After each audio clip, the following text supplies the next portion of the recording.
akhirnya nanti saya berharap generasi muda saat ini ke depan bisa menjawab tantangan zaman. Muda jangan golput.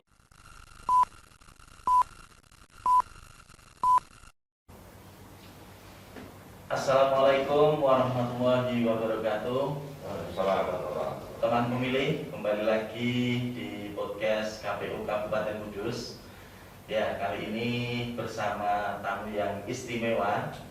Ini ada dua tokoh pemuda di Kudus yang punya peran dan andil besar terkait kehidupan di Kudus, ya, entah itu di politik dan yang lainnya. Ya, ini tamu kita kali ini ada yang satu dari Ketua PC Gerakan Pemuda Ansor Kabupaten Kudus, ada Pak Dasa Susila. Saya panggil Mas saja ya, Mas, biar masih muda. Jiwa mudanya biar kelihatan. Yang kedua ada Mas Abdul Rozak, ini dari Ketua Pimpinan Daerah Pemuda Muhammadiyah Kabupaten Kudus.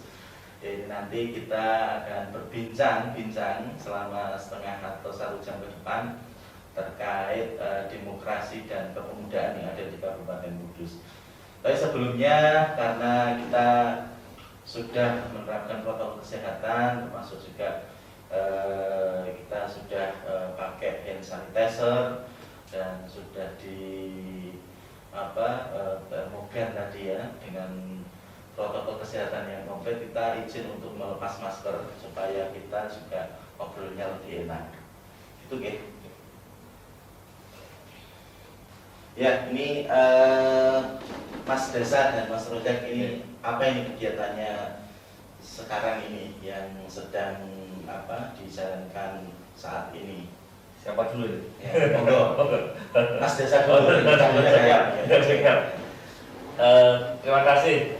Assalamualaikum warahmatullahi wabarakatuh. Waalaikumsalam warahmatullahi wabarakatuh. Mas Alan, siap, host pada podcast hari ini, dan juga teman pemilih bersama kita, teman pemilih yang juga menyaksikan podcast KPU Kudus pada kesempatan ini. Kalau ditanya aktivitas, ya karena dari kemarin PPKM-nya levelnya masih tinggi, baru kali ini ya kita turun di Kudus level 2 ya, level 2 ya.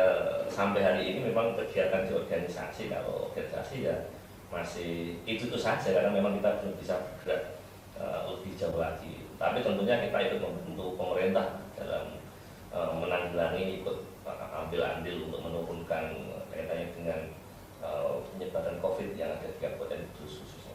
Itu sih kalau kegiatan di organisasinya.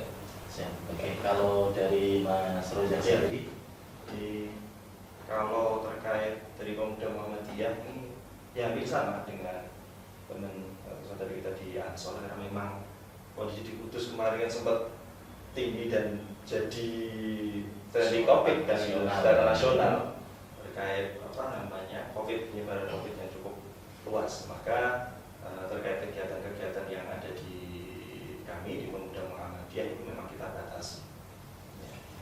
Insya Allah nanti kedepannya, karena ini sudah cukup mulai menurun ya, apalagi kita sudah zonanya sudah zona kuning ya, kalau tidak salah ya, sudah level 2, maka insya Allah kita akan segera untuk lebih memasifkan lagi kegiatan-kegiatan yang ada di Pemuda Muhammadiyah, baik di tingkat kabupaten, di tingkat kecamatan ya, dan juga di tingkat desa atau ranting gitu. oke. Ya, ini berhubung ini kan di bulan Agustus, masih berbau kemerdekaan, dan kita podcastnya di KPU, jadi tetap ada nanti yang akan kita obrolkan ini ada poin demokrasi ini. Nah, mungkin sedikit yang ingin kita ketahui selama ini terkait peran pemuda di Ansor maupun Pemuda Muhammadiyah sendiri dalam kita bicara terkait demokrasi ya, dan pemilu. Jadi di pemilu dan pilkada yang selama ini sudah berjalan, seberapa besar ini atau seperti apa peran dari kedua ormas pemuda terbesar di Kudus ini dalam menyambut selama ini yang sudah terjadi baik pemilu maupun pilkada yang ada di Kabupaten Kudus. Ya, mungkin dari Mas Dasar bisa menjelaskan juga kan di Ansor selama ini bagaimana? Kaitannya dengan peran serta sahabat-sahabat Ansor ya, Ansor Banser yang ada di Kudus dengan proses demokrasi yang ada. Tentunya karena range usianya teman-teman sahabat-sahabat Ansor ini adalah usia muda, usia produktif. Pastinya juga ikut ambil bagian di proses demokrasi yang ada. Nah, ikut ambil bagiannya ini macam-macam Mas. Nah, ada yang menjadi peserta, ada yang menjadi tim pemenangan, ada yang menjadi tim sorak, tim hore juga gitu kan, jadi penggembira. Jadi semuanya komplit karena kebetulan di Ansor, sahabat-sahabat Ansor ini kan memiliki heterogen ya. Jadi anggota kita, kader-kader kita ini memiliki latar belakang yang berbeda-beda dengan passion, dengan kesenangannya masing-masing, sehingga memang di Ansor ini hampir semua peran atau semua posisi kaitannya dengan konstelasi demokrasi yang ada itu sahabat-sahabat itu pasti ada ambil bagian. Nah, tentunya sama-sama untuk menyukseskan sebuah proses demokrasi yang ada di negara kita. Gitu. Terima kasih dari Mas Roja sendiri. Baik, terkait dari peran kebangsaan dari Pemuda Muhammadiyah yang perlu kami sampaikan, yang pertama adalah bahwa memang Pemuda Muhammadiyah mau tidak mau merupakan bagian dari civil society yang ada di negara kita itu. Maka memang Muhammadiyah atau Pemuda Muhammadiyah ini memiliki 3 peran. Yang pertama adalah dia peran dari motor persyarikatan, yang kedua motor dari keumatan, dan yang ketiga juga motor dari kebangsaan itu. Maka terkait kebangsaan itu kita juga ingin membangun komunikasi-komunikasi atau mendidik juga teman-teman yang ada di Pemuda Muhammadiyah untuk bisa ya paling tidak melek politik ya, atau melek perantara kebangsaan yang ada di negara kita, sehingga mau tidak mau karena negara kita ini adalah negara demokrasi, yang kita harus mengikuti anak-anak itu. Gitu. Siap. Ini kita santai saja ya, sambil minum ini ada sedikit kopi, kopi Muria. Ini bukan pajangan ya, boleh ya? Ada senyumnya ini. Boleh. Untuk kalau diminum.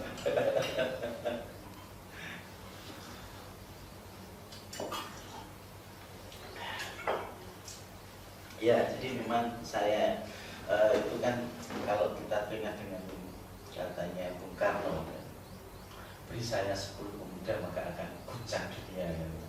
Jadi ini kemerdekaan juga, dan kita memang saya mengundang teman-teman tokoh-tokoh pemuda di Kudus ini supaya kita juga biar bisa lebih tahu lebih banyak selama ini terkait peran-peran tadi. Kalau kita sudah bisa terkait pemilu dan pilkada yang ada di Kudus, mungkin kita bisa lebih luas demokrasi. Karena memang saat ini itu dari Mas Dasa itu anggotanya kan rata-rata sudah bisa mencoblos, sudah bisa memilih, karena sudah ada yang sudah lebih dari 17 tahun, termasuk dari anggotanya Mas Roja juga. Dan jalan berdua ini kan luar biasa, saya tokoh pimpinan ormas yang punya anggota yang cukup banyak di Kabupaten Kudus. Nah, selama ini kalau kita bicara demokrasi, seperti apa cara atau pendidikan atau bagaimana memberikan pemahaman terkait menjaga demokrasi yang ada di Kabupaten Kudus terhadap anggota-anggota baik dari Mas Dasa maupun Mas Roza. Nah, ini gantian Mas Roza dulu. Ya, baik. Terima kasih Mas Alan. Terkait cara, memang kita tentu saja harus kembali ke kulturnya. Kalau di Kabupaten Kudus ini kan cukup unik ya, apalagi dengan semboyan Gus Jigangnya gitu, jadi bagus ngaji, jadi kan santri, di masyarakat Kudus itu kan santri, dan juga dagang. Nah, maka dari itu kami memang tetap menjalankan yang namanya demokrasi itu sendiri. Sehingga yang namanya kalau di kita ini ada namanya musda misalnya, lalu ada muscat, musyawarah cabang, dan musyawarah ranting. Ini pun juga termasuk salah satu cara belajar terkait demokrasi itu sendiri, yang tidak ada yang namanya politik uang ya. Terus memang memilih dikarenakan memang punya kompetensinya masing-masing dan sebagainya. Seperti itu Mas. Oke, terima kasih Mas Ryan. Dari Mas Dasar. Ya, kalau di Ansor Banser ini memang kita belajar banyak kaitannya dengan bagaimana mendidik demokrasi untuk kader-kader kita, muda kita ini. Memang kita mulai dari organisasi. Artinya bahwa segala proses demokratisasi yang ada di organisasi ini kita bangun sedemikian rupa supaya ini mencerminkan bahwa ini demokrasi yang baik. Contoh ketika proses ada konferensi kegiatan di level tingkat kabupaten, pergantian kepemimpinan di tingkat cabang kabupaten maupun tingkat kecamatan atau bahkan tingkat ranting, kita mencoba untuk memberikan pemahaman kepada teman-teman bahwa proses demokrasi ini bisa kita siapkan, kita bangun di awal. Tidak harus ributnya itu pas hari H. Gitu kan? Tidak harus ribut sampai lempar-lemparan. Jadi proses demokrasi yang kita tidak harus hari H itu sampai gotong-gotongan chaos, bahkan sampai chaos. Nah, ini kita mencoba meminimalisir itu, kita hindari itu sehingga proses demokrasi tetap jalan, tapi itu dilakukan sebelum penyelenggaraan kegiatan. Sehingga kebiasaan-kebiasaan seperti ini akan mendidik kader-kader kita supaya itu tadi mencoba membangun sebuah demokrasi yang baik, gitu kan. Tidak ketika hari kalah dia akhirnya ribut dan sebagainya atau nurut dan sebagainya. Ini kan kita hindari. Dan ini kita bangun sejak di kader dengan kebiasaan-kebiasaan seperti ini, karena memang kita sampai ya saya ambil contoh aja kalau di Ansor itu, kalau memang dirasa konferensi itu chaos, kita tunda. Kalau memang chaos kita tunda. Artinya penyelenggara di tingkat atas itu pasti akan dapat kode untuk kita break dulu, kita pending dulu sampai situasi banyak pihak itu kondusif dulu. Nah, ini yang coba kita tanamkan pada sahabat-sahabat kita yang ada di Ansor. Demikian halnya bagaimana kita membangun sebuah demokrasi yang ada di masyarakat, gitu kan, yang ada di masyarakat. Tentunya ini mencerminkan nilai-nilai apa yang sudah kita tanamkan selama di organisasi. Gitu.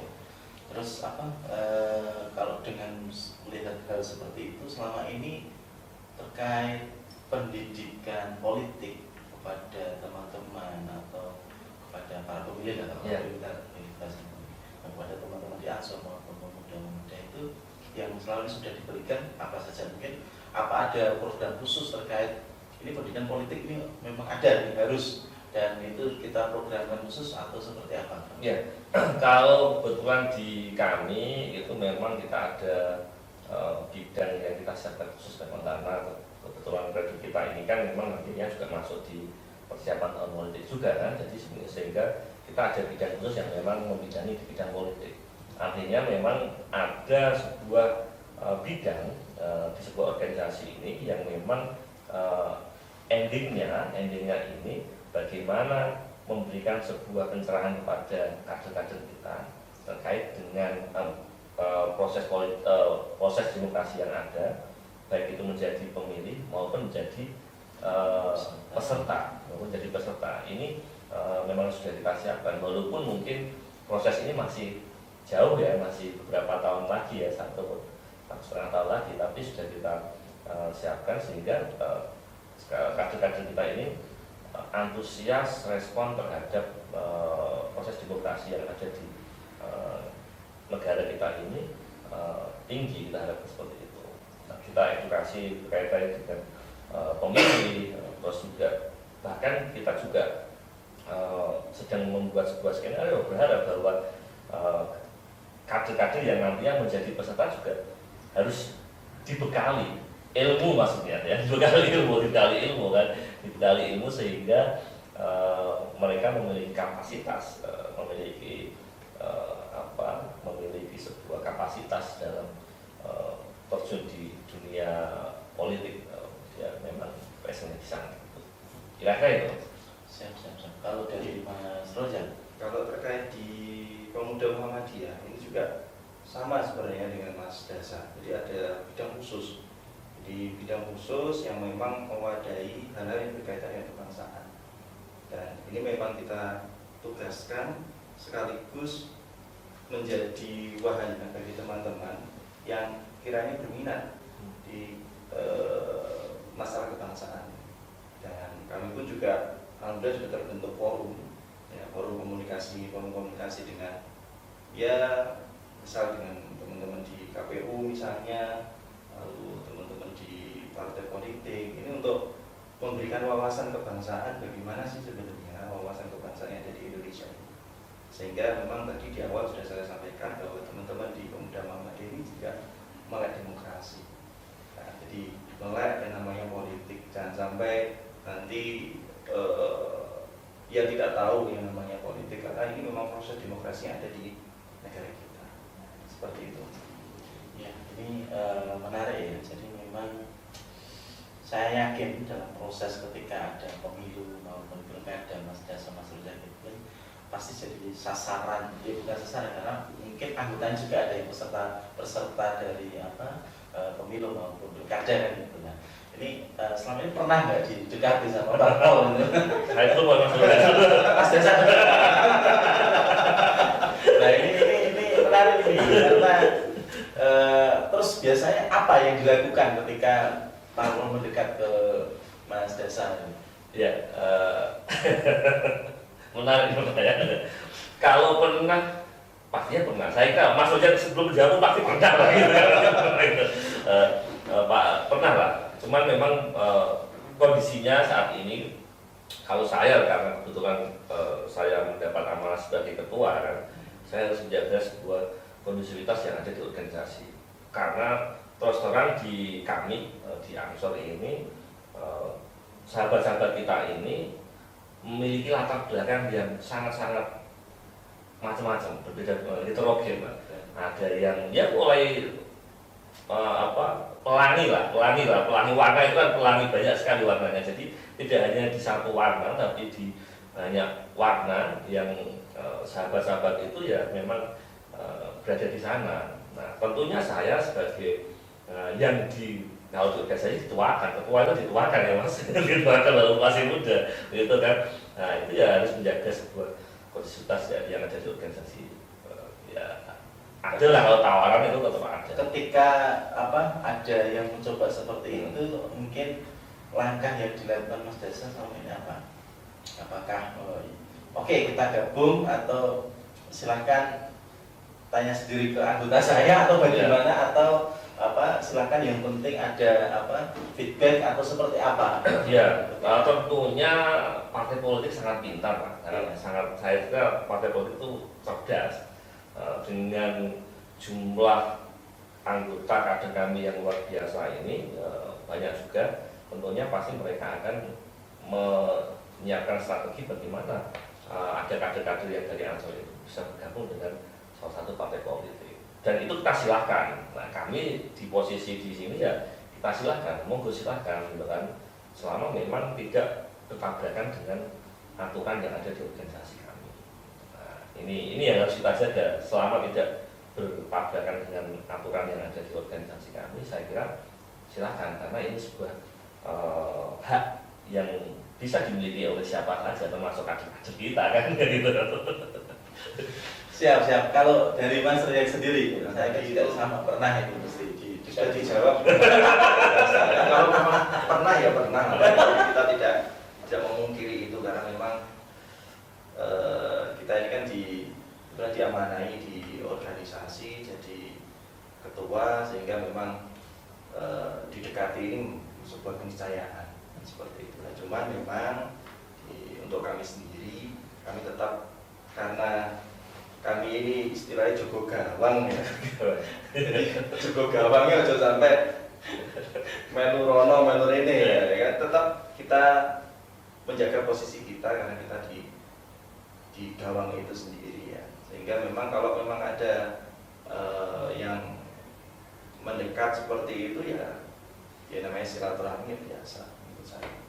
Nah, tapi kalau terkait tadi misalnya ada anggota yang memang mau, kita pun juga tidak melarang karena itu kan haknya kan. Cuman yang harus diperhatikan adalah bagaimana apakah ketika mereka terjun di partai politik ini nantinya menyalahi ADART yang ada atau tidak, tentu saja nanti menjadi kajian bersama seperti itu. Tapi memang kalau di ADART itu membolehkan ya, misalnya ketika ada anggota yang ingin terjun di dunia politik itu memang diperbolehkan secara aturan tapi baik di ADART maupun di apa? ADART mana nih? Waduh, ada jadi gini, terkait yang ada di ADART Muhammadiyah sendiri atau Pemuda Muhammadiyah ini memang dari awal Muhammadiyah ini memang bukan ranahnya di politik praktis seperti itu. Maka karena di peraturan Muhammadiyah ini sendiri juga sama, mengatakan bahwa tidak di bukan ranah partai politik, maka di Pemuda Muhammadiyah juga sama. Jadi ketika memang teman-teman itu menjabat secara struktural di Pemuda Muhammadiyah, maka alangkah baiknya untuk tidak menjabat struktural di partai politik. Nah, kalau toh memang terpaksa untuk pindah haluan ke partai politik karena ini mencoba di konstelasi politik, itu ya monggo dipersilahkan. Namun untuk jabatan di struktural organisasi ya harus diletakkan seperti itu. Karena ini juga sudah pernah diajarkan oleh Bapak kita, Bapak Amin Rais, kan sebenarnya ketika beliau mendirikan partai politik kan, ketika itu beliau juga meletakkan jabatan beliau sebagai Ketua PP Muhammadiyah. Jadi bukan melarang ya, boleh silakan karena itu pilihan gitu. Kalau sampai melarang ini ya repot juga. Karena dilindungi oleh undang-undang. Iya, makanya. Kan dari Mas Dasa. Iya, mirip lah. Jadi ya kita berorganisasi Ansor itu kan memang organisasi sosial kemasyarakatan keagamaan. Ya kan memang kita ormas, bukan sebuah organisasi politik gitu kan. Tapi diakui atau tidak bahwa di dalam anggota yang ada di organisasi kami ini itu memiliki latar belakang politik juga, sehingga memang kalau di kami ini ya silakan, itu sah-sah saja berpartai politik dan berorganisasi di Ansor, sah-sah saja, asal ADART memang tidak pernah melarang, sama kan, tidak pernah melarang, cuma kan ada kode etik, biasanya di organisasi ada kode etik. Ketika ada jabatan yang betul-betul krusial atau jabatan-jabatan yang memang strategis, tentunya dia akan mencoba untuk berpikir ulang, apakah saya tetap atau saya harus menanggalkan jabatan itu. Walaupun itu tidak dilarang, faktanya menurut saya mohon maaf. Ketua umum kita di Ansor itu ya latar belakangnya partai politik, walaupun sekarang jadi menteri itu kan Gus Menteri itu Gus Yakut itu, tapi kan juga latar belakangnya partai politik, sehingga kader-kader diberikan kesempatan yang sama. Menarik ini. Ya ini tadi kita bicara panjang lebar terkait organisasi masing-masing gitu Pak kan, di dapur masing-masing baik di Ansor maupun Pemuda Muhammadiyah. Sekarang saya ingin tahu lebih dalam terkait, kita bicara lebih luas terutama di politik ini ya. Kalau kita bicara di politik dan tadi sudah demokrasi, tadi bicara politik. Menurut Mas Dasa dan Mas Ronda, politik kita bicaranya cukup kecil dulu di Kudus. Kalau jenengan melihat di Kudus itu berpolitik yang di Kudus itu bagaimana? Apakah satu sudah idealkah? Yang kedua, apakah perlu ada beberapa pembenahan di sektor mana ketika ada pembenahan dan sebagainya? Nah, mungkin dari Mas Ray dulu ya, mungkin bisa sedikit memberikan pendapatnya terkait politik yang ada di Kabupaten Kudus saat ini. Terkait politik di Kabupaten Kudus sendiri ini kan memang tadi di awal sudah saya sampaikan bahwa culture-nya itu unik ya di Kabupaten Kudus ini. Maka memang yang perlu dibenahi salah satunya adalah bagaimana mensosialisasikan partai politik itu sendiri. Atau misalnya kalau di KPU ini berarti kan ketika pemilu ya, di sosialisasi ini memang sangat penting dan harus masif digencarkan. Jangan sampai nanti ada yang memang dia itu pemilih tapi tidak sampai memilih. Nah, ketika dia tidak memilih ini juga harus dicari tahu kenapa kok seseorang itu tidak mau memilih. Ataukah memang tidak ada pilihan sama sekali kan gitu. Padahal partai politiknya banyak gitu. Terus calonnya pun juga banyak kan gitu. Nah, atau memang ada paham-paham yang sehingga dirinya itu tidak mau memilih gitu. Nah, maka ini penting dicari permasalahannya. Ketika sudah tahu permasalahannya apa, nanti bisa kita cari solusinya bersama-sama. Nah, terkait di Pemuda Muhammadiyah, tentu saja yang berkaitan dengan paham-paham yang dalam tanda kutip ya dilarang oleh pemerintah itu insya Allah tidak ada. Nah, kami menghargai yang namanya proses demokrasi itu sendiri dan memang di kami memang gencar ini sosialisasi terkait pemilu, lalu proses kebangsaan yang lain. Bahkan kemarin alhamdulillah kita juga sudah pernah kerjasama dengan Kesbangpol. Ini juga sebuah terobosan yang ada di Pemuda Muhammadiyah yang menurut kami cukup bagus. Sehingga memang harapannya teman-teman yang di Pemuda Muhammadiyah ini ya jangan sampai tidak memilih. Dari Mas Dasa sendiri? Ya, kalau pertanyaan tadi apa yang perlu dibenahi ya, apa yang perlu dibenahi, apa yang perlu sudah baik atau belum? Kalau saya ngomong sudah baik, baik. Politik yang ada di kabupaten itu sudah baik. Cuman memang ada beberapa sisi-sisi yang memang tentunya harus diperbaiki terkait dengan sosialisasi. Ini penting, sosialisasi. Nah, selama ini saya melihat bahwa sosialisasi terkait dengan perpolitikan yang ada di Kabupaten Kudus ini belum maksimal. Saya melihat belum maksimal. Karena apa? Karena indikatornya adalah ketika masyarakat yang ada di grassroots yang paling bawah ditanya sederhana saja, partai politik saja. Ini ya sederhana saja ya, partai politik saja. Mereka nggak bisa menyebutkan dengan lugas gitu kan. Ini kan harus ada edukasi yang baik gitu kan, harus ada edukasi yang baik. Belum lagi yang lain. Nah, belum lagi nanti teknis dan lain sebagainya, ini sangat luar biasa. Sehingga memang masyarakat saya kira sosialisasi yang harus ke depan harus dilakukan kaitannya dengan perpolitikan yang ada di Kudus ini juga harus direncanakan, diskenarikan lebih maksimal lagi sehingga target masyarakat dalam hal ini kaitannya dengan politik itu bisa lebih maksimal, minimal paling tidak antusias masyarakat dalam proses demokrasi itu. Mereka memilih Kudus itu memiliki persentase yang tinggi. Dan kalau di kami, kalau untuk range usia kami di Ansor ini, saya kira kalau penting atau tidak sosialisasi itu sangat penting, karena saya kira di usia Ansor ini kan ada usia-usia pemula juga. Mereka memiliki kekuatan yang luar biasa, apakah itu finansialnya atau yang lain. Sementara yang lain juga saya tidak seimbang, ya ini akan menjadi repot. Kalau kita berbicara proses yang baik kalau kita berbicara proses yang baik. Gitu. Terus mungkin ini juga Mas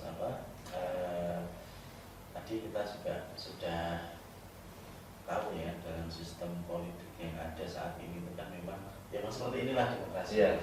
Dan kita tahu yang info terbaru itu kan untuk pemilu dan pilkada itu kan nanti di tahun 2024. Mungkin dari Mas Dasa atau Mas Terusak itu sudahkah mempersiapkan ini untuk 2024 atau mungkin mau maju sendiri Mas Dasa?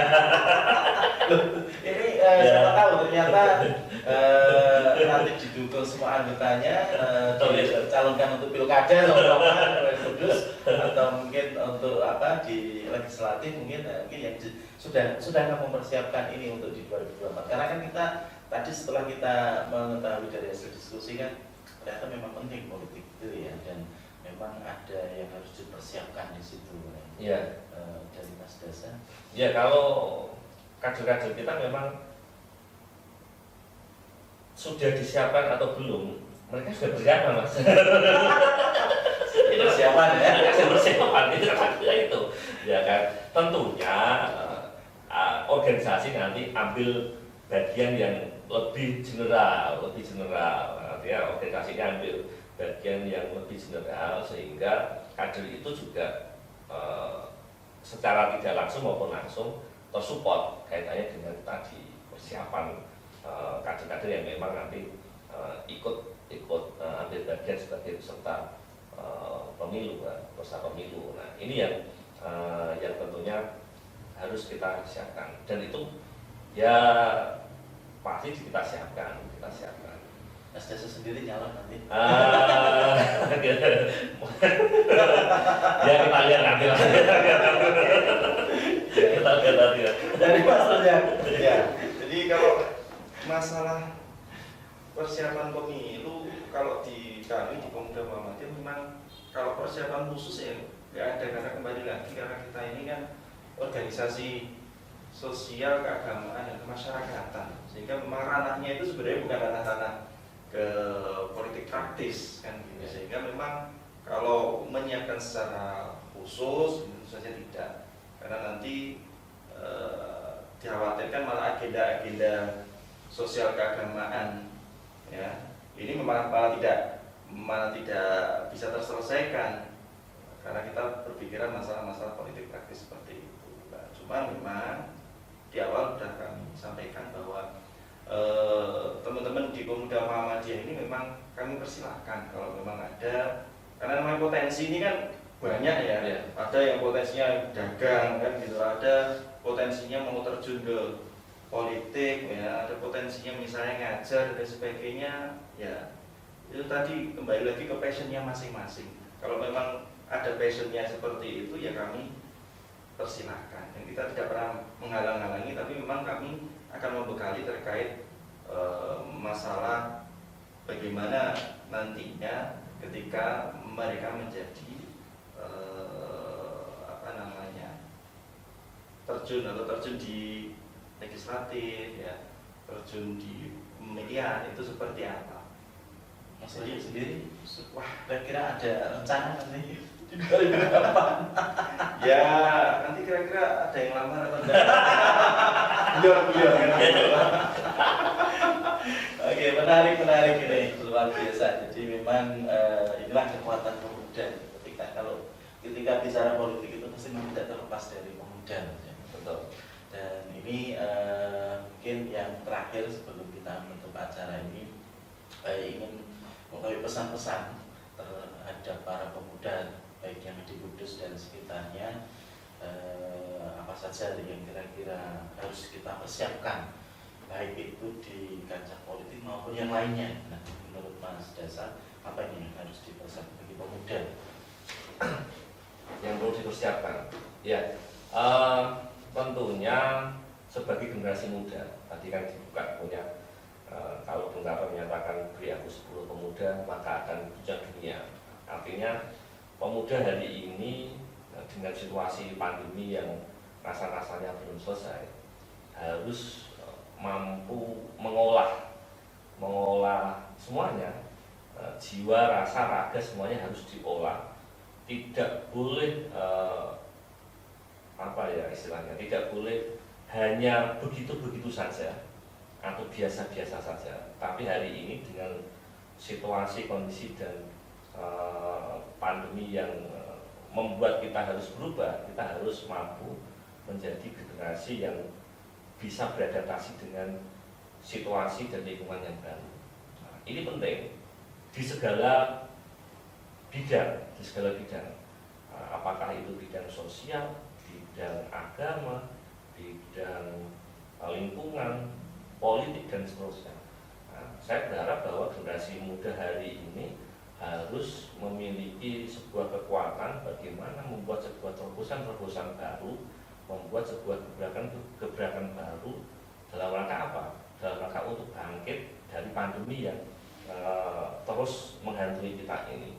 Karena saya berkeyakinan bahwa COVID ini akan selalu berdampingan dengan kita semuanya, sehingga kita harus belajar banyak dengan awal-awal pandemi yang kita alami kemarin. Tentunya sekali lagi saya berharap bahwa generasi muda hari ini harus menjadi generasi yang tangguh, bukan generasi COVID ya.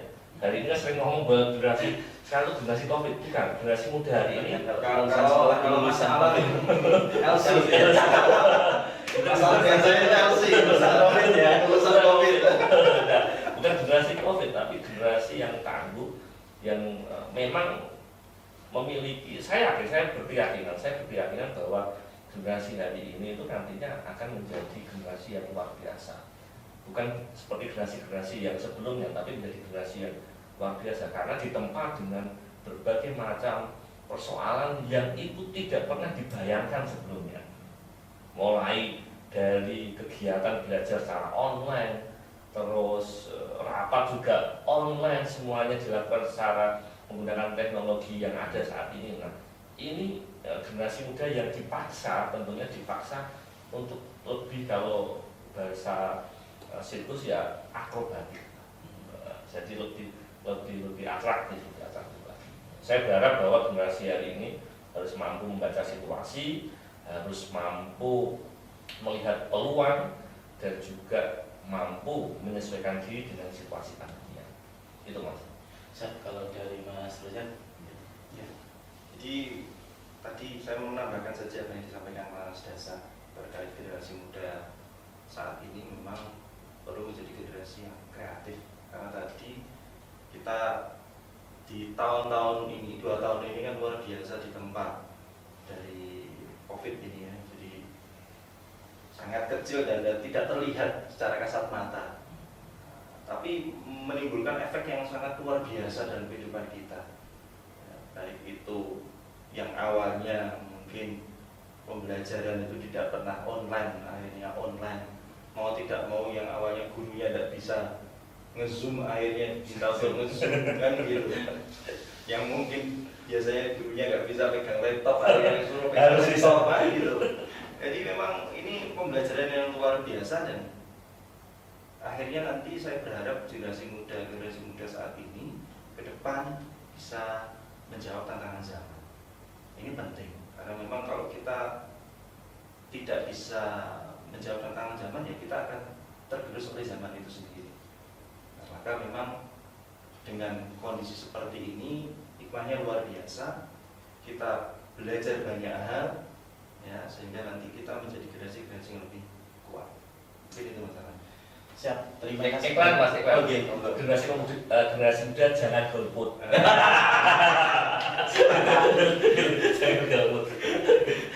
Benar itu Mas, karena memang kalau di kami sendiri itu kan ada beberapa tipologi pemilih. Jadi ada istilahnya itu pemilih yang pragmatis. Pragmatis itu pemilih yang dia memilih karena ada embel-embel amplop dan sebagainya. Terus ada pemilih tradisional, dia itu ikut-ikutan.